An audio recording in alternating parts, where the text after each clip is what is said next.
Okay, it is a little after 10, so we will go ahead and get started today. Good morning, everyone. Amanda Gerber here with the Marketing Director of DWD. Thank you so much for your interest in our session today, Creating an Effective Board of Directors. For those of you that have questions that arise during the presentation, please submit them using the Q&A feature. We will be answering all the questions throughout the presentation, as well as allowing some time at the end. With us presenting today is Tyson Moore. He has been in nonprofit accounting for 8 years and with DWD for the past 4. Carrie Minnick and Susan Berghoff, also members of our nonprofit team, will be attending today to help moderate our Q&A questions and provide additional insight. At this time, I will turn it over to Tyson to get started. Thanks, Amanda, and good afternoon, everybody. Thanks for attending today's webinar titled Creating an Effective Board of Directors. So today's webinar is meant to be interactive, like Amanda said. We'll answer questions throughout the presentation as well as at the end if time permits. And I'll start our presentation today with a study done by Stanford University. So Stanford University study found that half of nonprofit directors believe their fellow board members are not engaged in their work with the organization, while a third are not satisfied with the board's ability to evaluate the performance of the organization. So my goal today is to give you some small tools to help engage more of your board members. What we will address today is how to engage your board to push your organization to become more productive, how to present information to the board in the most efficient way, and talk about some of the best practices to use at board meetings and when creating your board manual. Here's the full list of today's topics. We'll talk about your board size. What are the most appropriate size for your board? We'll talk about board terms, along with the pros and cons of having board terms. We'll talk about officers and their responsibilities, committees and how each of those should function. We'll talk about board responsibilities, more specifically the 10 biggest board responsibilities. We'll also talk about new members, more specifically recruiting, orientation and training, and setting expectations. We'll also talk about your board manual and what should be included in that. And at the end, we'll talk about meeting best practices and how best to present data to your board. So we'll start off with board size. We recommend that your board should be between 7 and 16 members, while the state of Indiana does require you have at least 3 members. The 3 members that are required are your president, your secretary, and your treasurer. And here are some examples of expertise that you're going to want on your board. So you're going to want local business owners. You'll want lawyers in case of any legal issues. You'll want accountants in case you have any accounting related issues. You'll want bankers and other individuals with specific skills that your organization might need. You also want to have a diverse board of directors. And one word of caution when looking at diversity, people should never be invited to serve on your board just because they meet a specific age, race, or religion.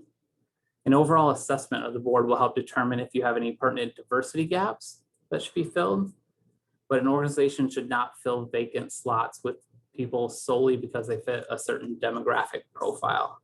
I'll talk a little bit how to analyze that. And this is a board diversity matrix. We think this is an important tool and it helps divide your board members by different demographics. As you can see on the left-hand side here, you've got age, ethnicity, giving potential, expertise in a certain area, and influence within certain groups. So what you would do is list all your board members across the top and then mark off each demographic that they have. And when you're done, hopefully you'll see where your gaps are.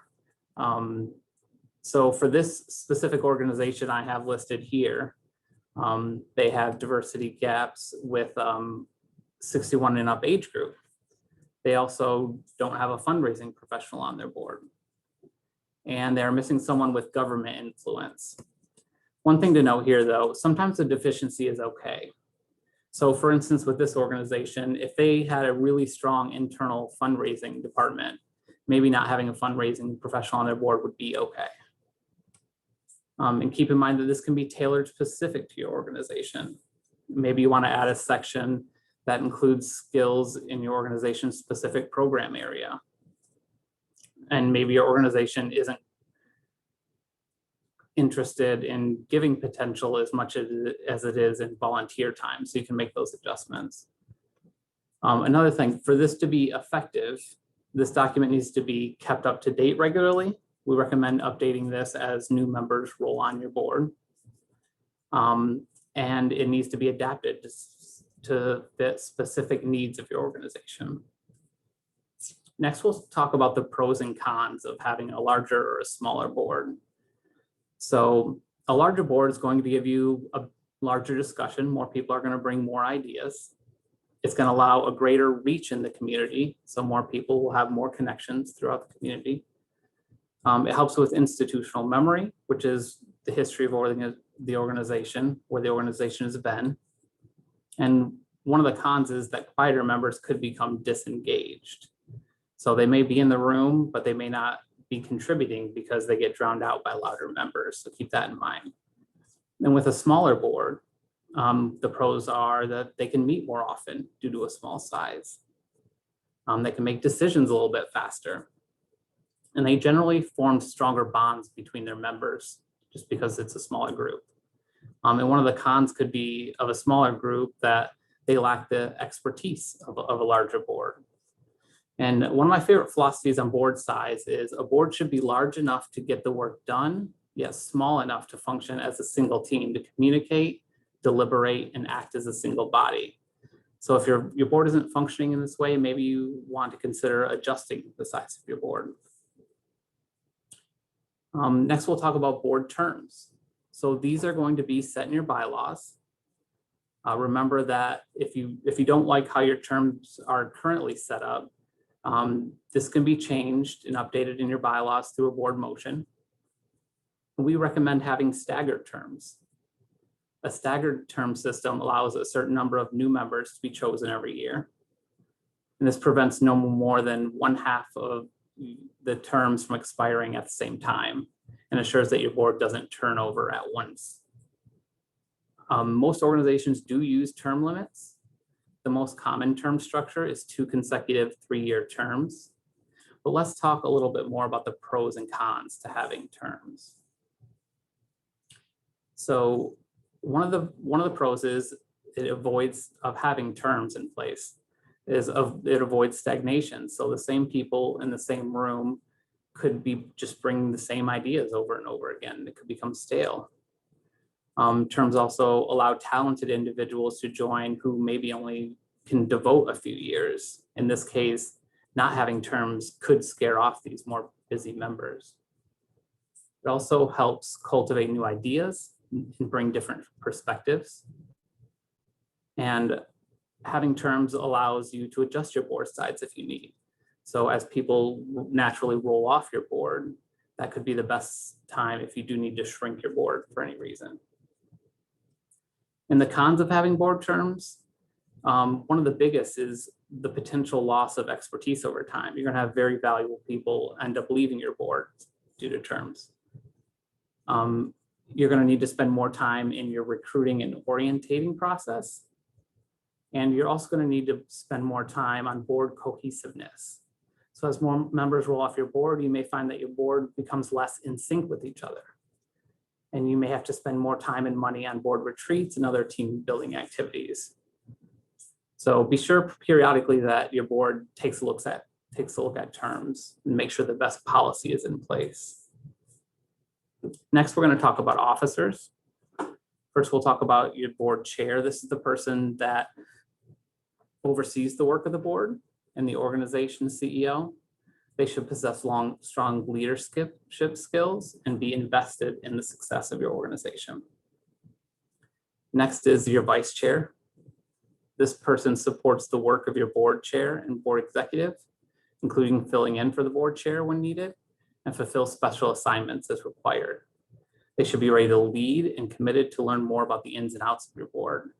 Remember, this person is second in command and should be ready to lead your board in place of your chair. Next is your secretary. So this person is responsible for maintaining meeting minutes and monitoring compliance with your nonprofit bylaws. They're usually required to attend all meetings and your secretary should be highly organized and detail-oriented. Last is your treasurer. So this person tracks your nonprofit's financial standing. They review the annual audit and usually serve as the chair to the finance committee. They should have strong background in financial accounting and hopefully not-for-profit accounting as well. Next, we'll talk about your committees. And just in general, all committees should have a specific set of tasks and specific goals. You need to make sure you don't overburden members by expecting them to participate in too many committees. I've seen some board members that are on 2 or 3 committees. And what this can cause is quick burnout. And it often leads to getting less actual productivity from these members. And be mindful of your committee's commitments required by members, and be open to having non-board volunteers serve as members of the committee to provide additional skills, insight, and support.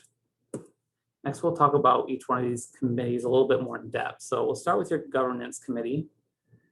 This is generally consists of only board members, and they're responsible for recruiting and orienting new board members and providing education opportunities for the board.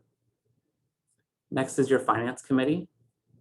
They're responsible for reviewing the organization's accounting policies and audit reports and help identify and manage potential financial risks in the organization.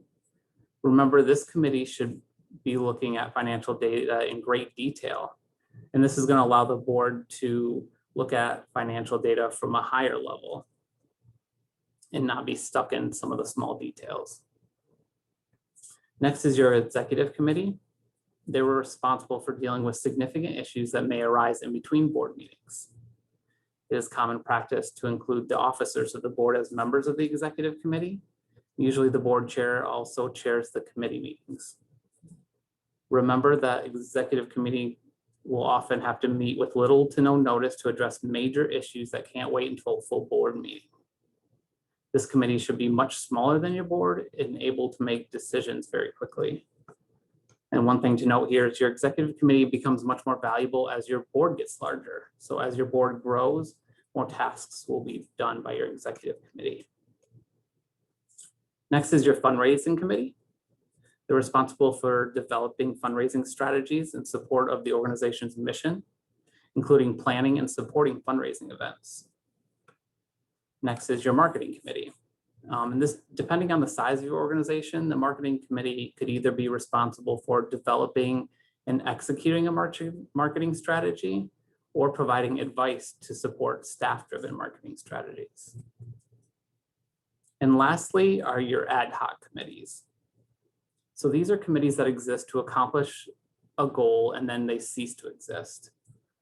These committees can be valuable if used in the correct situation.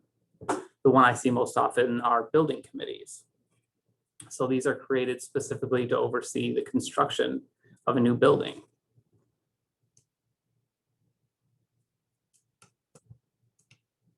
And they usually include high-level members that are familiar with the building process. And this ensures that it goes smoothly. Next, we're going to talk about the 10 biggest board responsibilities. Yes.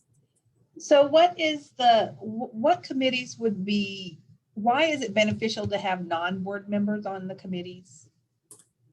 I think the biggest positive to having non-board members on the committee is they bring just different perspectives that your board's not going to look at. So I think they can bring different ideas. Also, I think that it's a good starting point for the possibility of bringing people onto the board itself. Yes. Is a good reason to have non-board members on your committees. I agree. And we do talk about that a little bit later on later slides here. I agree, Susan. Good question. Next, we're going to talk about the 10 board responsibilities. So this list comes from BoardSource. That's an online resource for everything that you could ever want to know about effective board of directors. So this starts with determining the mission and the purpose, selecting your chief executive, supporting and evaluating your chief executive, ensuring effective planning, monitoring and strengthening programs and services, ensuring adequate financial resources are in place, protecting assets of the organization, building a competent board, ensuring legal and ethical integrity, and enhancing the organization's public standing. And these are really, really important, and we will talk about each a little more in depth on the following slides. So the first is determining the mission. And the mission should be periodically reviewed by the board. This ensures that your organization mission stays useful, honest, valid, and current. And some questions that board should be asking when reviewing the mission are, is the original problem still an issue in our community? Should we narrow or broaden our mission? And does our mission statement give us enough flexibility so we can grow and change? The statement should articulate who the organization serves and explain what makes the organization distinct. Remember that the mission should be used to guide and benchmark the organization through all of its projects. This statement should evolve over time as well when the organization changes. But be sure to consult key stakeholders before making any changes to the mission. Unilateral changes in the mission could lead to a loss of support, and they could cause the organization to be guided in the wrong direction. Tyson, if an organization decides to change its mission, is there any organization or reporting that it needs to do to notify maybe the IRS that it has changed its mission? Yes, so when filing your 990, there'll be a couple questions that involve changing your mission. So one of them is whether your organization has made any significant changes to its organizing documents or bylaws. So you'll need to answer yes there, as you're going to have to update your bylaws to change your mission. Another question is, have you made any changes to your programming? You may also have to answer yes to that question on the 990 if you change your mission enough to actually change what your programming is going to be. That's a good question, Carrie. Thank you. And obviously your organization's not going to be changing its mission every year, but it is good just to make sure that you do evaluate and review your mission statement so you don't have any mission drift each year. That's a good point too. Then the second board responsibility is selecting the chief executive. This is widely viewed as the most important of the board responsibilities. And before you start this process, you should have a list of desired attributes. This could be how much experience is required. Do we have any internal candidates that we should be looking at? Does this person need to be from the not-for-profit community at all, or should we be looking at for-profit candidates? And these questions are going to help to narrow or broaden your search efforts. Another good question is, should you hire a search firm? These can be expensive, but usually result in much less strain on the organization internally. They fill positions faster, and you typically end up with less interviews and stronger candidates when you use a search firm. So that's something to keep in mind. The organization should also have a succession plan in place. And this plan should lay out how the organization will fill the position in the short term. That could be that a board member will take over for the chief executive. It should also lay out how this position will be filled in the long term. Having a succession plan in place leads to less panic and a smoother transition if you do happen to lose your chief executive unexpectedly. Number 3 is supporting and evaluating the chief executive. So the board should ensure that the chief executive receives frequent constructive feedback. As part of this, you should make sure you're doing an annual review every year. And the purpose of the annual review should be to help the chief executive perform more effectively. You should talk about compensation and contracts during an annual review as well, but this shouldn't be the primary or the only discussion that you have here. Remember that evaluating your chief executive should be done periodically throughout the year and not just at an annual review. A big part of supporting your chief executive is compensation. So best practices state that you should review your chief executive compensation at least every other year. And it should be documented in official meeting minutes. Also in these minutes, you should include if you use any comparative data when making the decision on compensation. And be careful when using bonuses based on performance for your chief executive. While bonuses are permissible, they can sometimes be controversial in the not-for-profit community. So just keep that in mind. And number 4 is ensuring effective planning. So the board should make sure that comprehensive organizational planning occurs. And they should also make sure this planning is tailored to the organization's culture, its staff strengths and weaknesses, and the experiences and wishes of the chief executive. The board should be participating in the strategic planning. Having a board present in this process ensures the big picture is considered. And participating will help the board own responsibility for the ultimate outcome and become more engaged in the entire process. Remember that the strategic plan should be tracked and evaluated through its life as well. This should be done through the plan's stated goals and should be reviewed consistently throughout the life of the plan. Number 5 is monitoring and strengthening programs and services. So the board should assure that current programs align with your mission. And this should be assessed periodically. And when any new program is discussed, the question from the board should always be, how does this relate back to our mission? And board members should have the ability to convey the organization's program goals. So what are the organization's signature services? What are the organization's most important programs? Which programs produce a net revenue, which don't, and why? These should all be questions that your board members can answer with confidence when talking in the community. Your board should also guard against sacred cows. And let me take a second to explain what sacred cows are. So these are programs within the organization that feel untouchable. These programs have been around a long time and often go unevaluated. So it's inevitable that over time, some of your programs are going to become obsolete. It's kind of the point of some programs that you fix a problem. So it's the board's job to look at these items objectively and have the ability to make tough decisions if they need to. Number 6 is ensuring adequate financial resources. So the biggest part of this responsibility is reviewing financial statements on a timely basis to ensure the organization has proper funding. The board should also make sure that you have reliable and diverse revenue sources.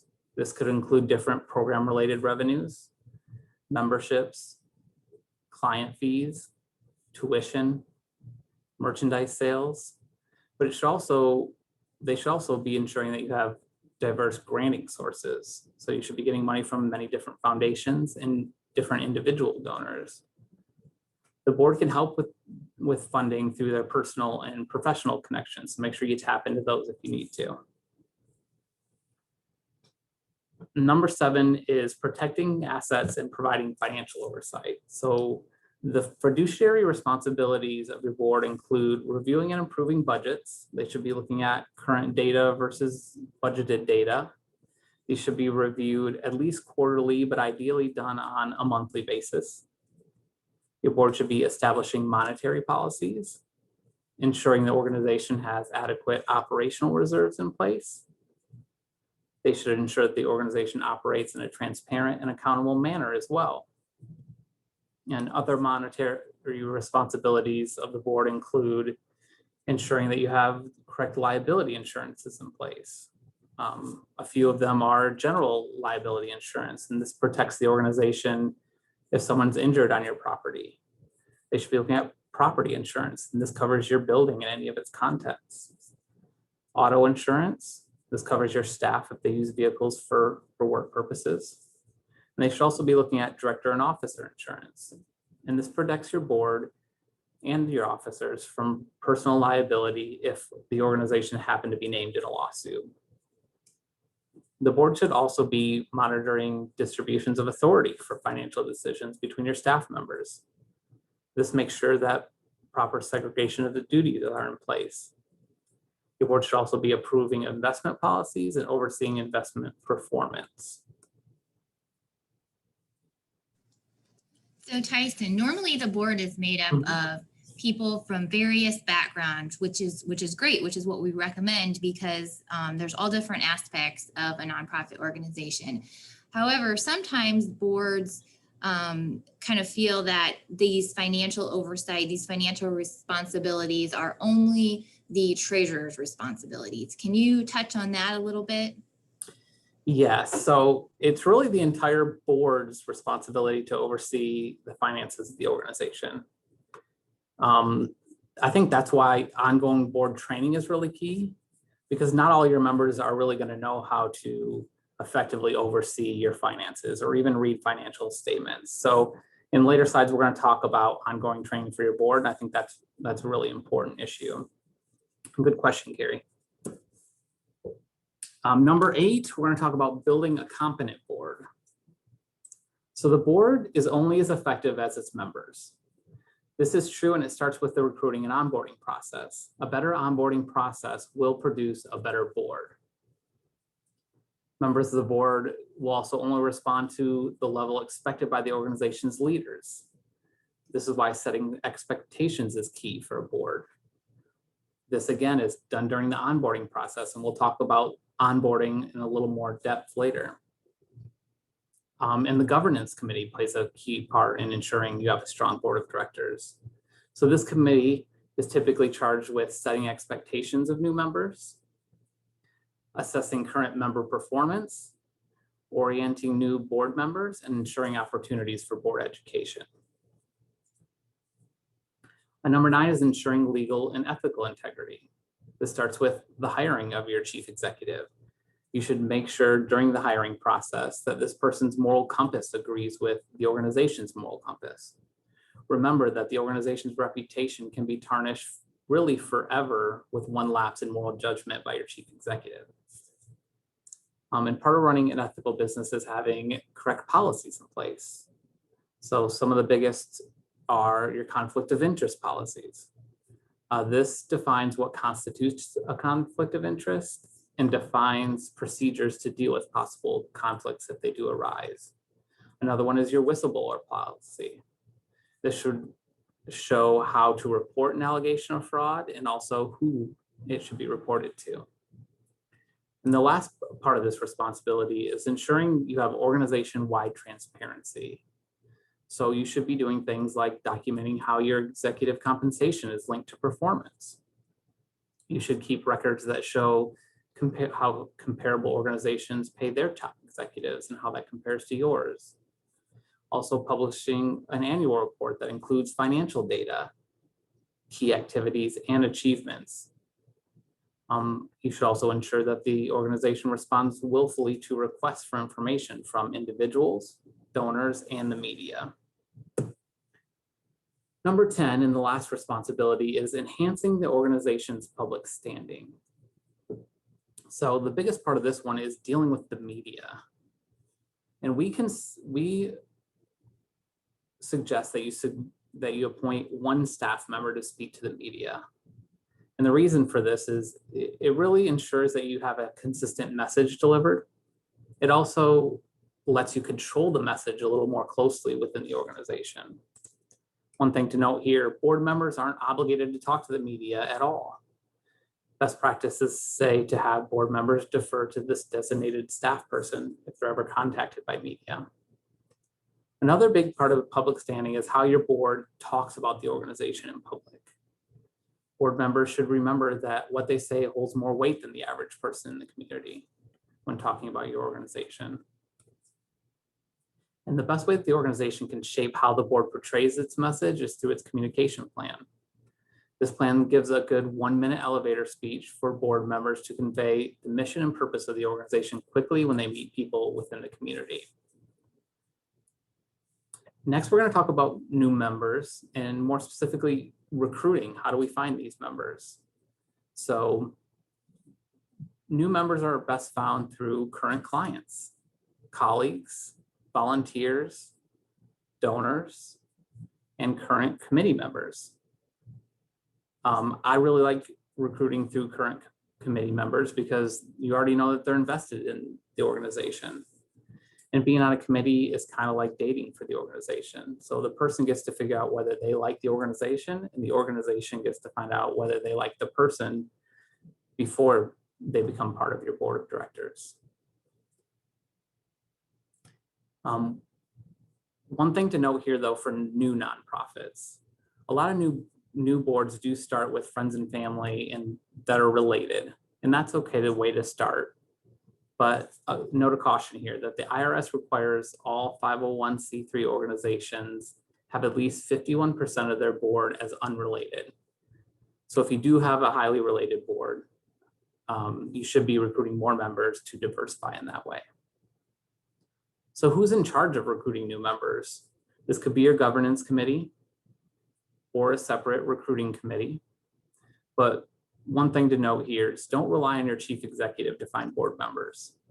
Remember, the board is ultimately going to be the chief executive's direct supervisor. So this person shouldn't be recruiting board members. And what makes a good board member? So good board members should be prepared and keep their commitments. They should speak their mind during meetings. They should build independent relationships outside of your organization. They should be resource rich and engaged in your mission. So once you find a possible board member, be sure you have a formal interview process in place. This will allow the person to get to know the organization more and the organization to get to know the person. Be sure that you set expectations of the position in the interview process, along with highlighting all of the board responsibilities that we talked about earlier. And consider having applicants submit a resume to the board for review. This allows the entire board to learn more about any possible members that could be joining them. And by creating a more formal process, your board positions are going to be seen as a privilege rather than a chore. And it's going to allow both parties to make a more thoughtful decision and create a more engaged board overall. And remember, recruiting should be done all year long. So you should always make sure you have new members ready to fill positions. That way you're not scrambling if someone leaves your board unexpectedly. So after you recruited somebody and you're choosing new members, you should have an initial orientation process. Remember, new members may know nothing about your organization initially. This is important. You shouldn't expect that they already know about all of your programs and services. And you should have an initial meeting in person to answer any questions. This meeting typically includes a chief executive and the board chair.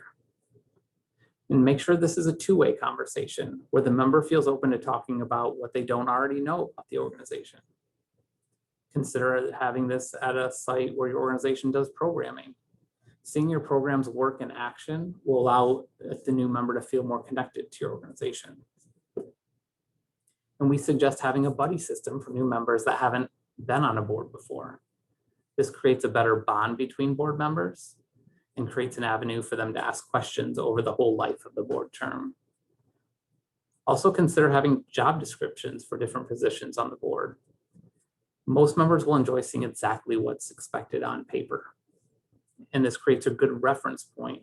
As time goes on, some members may forget about what their responsibilities are, and a written description of what their job entails can be a good reference point. Also, during this meeting, make sure you review your board manual. We'll talk a little bit about what should be in your board manual. This should include member information. Be sure you have contact information for all of your members. That way they can contact each other if they need to. It should have a statement of responsibilities, committee responsibilities, should include an organizational fact sheet, your articles of incorporation, your bylaws should also be included, along with your IRS determination letter, your mission. You should have your current budget and your organizational chart, along with an annual calendar of events. So one thing on board manual, this can be in a variety of formats. A lot of places will print out their board manual, give it to everybody. But this also can be done in PDF format, emailed out. I've also seen it done as a website link, so you can access it from anywhere. So just keep in mind there's different ways to get your members this information. So one of the biggest parts of the orientation process should be setting expectations. And I would consider having a formal letter for new members to sign that lists all of your expectations. Also consider having a clause in there that the member will resign at any time if they can't meet your expectations. And this will give the member a way to gracefully leave the organization if expectations aren't met, and it'll allow new members to step in. So here's kind of a sample list of common expectations of board members. So we expect that they attend a certain number of meetings every year, that they contribute meaningfully to these meetings, that they declare any conflict of interest, they keep all organizational information confidential, they fulfill duties as stated by the bylaws, and they participate in organizational development. So we're going to talk a little bit more about organizational development in this next slide. So some organizations will require that their members participate in fundraising. And from what I've seen in practice, not all board members really feel comfortable asking their friends and family for contributions. We suggest that you have members participate in something a little more broad called organizational development. This includes making a personal financial gift. I would suggest not putting a dollar amount on that. As long as they're giving to the organization, they're participating in organizational development. This could be inviting other members to give something, and this could be their time, talent, or even physical goods.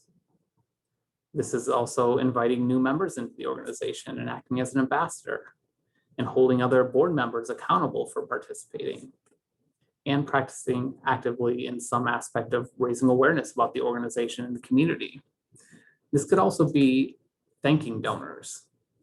So recently I read about an organization who, when they held their fundraising events, they gave the names of 1 or 2 donors to all the board members. And the only thing that the board members had to do was to introduce themselves and thank the donor for their contribution. This organization found that having board members personally thank a donor increased the next gift that they received. And a recent study confirmed what this organization already found out in practice. When a board member thanks a donor, the next gift they receive is on average 40% higher, and donor retention is around 70%. So keep this in mind. And I think this is a good way that board members can increase giving without directly soliciting new members. Next, we'll talk about ongoing training. So after your initial recruiting and orientation process, don't forget about ongoing board training. This should start with adequately reviewing your board to find out its true weaknesses. And this could be done through something as simple as a survey at the end of meetings, asking what topics members would want to know more about. And this should be an ongoing evaluation and really helps create a stronger board. We suggest providing at least 1 targeted training per year. This could be something like the webinar we're doing today, or internal training done by your staff. It could also be trainings done by Follinger Foundation or the Community Foundation. And both of these organizations periodically will have grants for board training, so they're great places to start. Also consider making training part of your annual board retreat if you already have a board retreat set up every year. You can add training to that agenda, and this will make sure that training gets done at least every year. Next, we're going to talk about meetings, and I want to highlight this article by Les Wallace, and he's on a lot of different boards. He's been in a lot of board meetings, and he wrote this article about the best meeting that he ever attended. I just want to highlight a few things from this article quickly here. So this meeting began with the approval of the consent agenda. This was done online and prior to the physical board meeting, included the CEO report and several updates from key staff members. Proper use of this agenda moved dialogue to more vital issues rather than common trivial data inherent in any board packet. Pre-work was key for this meeting. So before the meeting, the vice chair, the chair, and the ED met 2 weeks prior to approve the proposed agenda. And the agenda was listed important to trivial. So the meeting started with the most important strategic issue and ended with the least important issue. Les found that this structure, while very different than other board meetings he had attended, flowed better and produced much more thoughtful conversations. It also reduced trivial conversations throughout the meeting. Because the board had read the agenda already, the board packet, the conversations were more to the point. This helped reduce the meeting drifting into unnecessary areas. The meeting also used executive summaries. So staff and committee presentations were in an executive summary format. These were small bullet point lists of key items. This allowed the group to discuss key points and not waste time on irrelevant questions about small details. And the biggest part of this meeting was spent on strategic dialogue. So 75% of the meeting was spent on it. And this section was a large part of the meeting and focused on new ideas and brainstorming.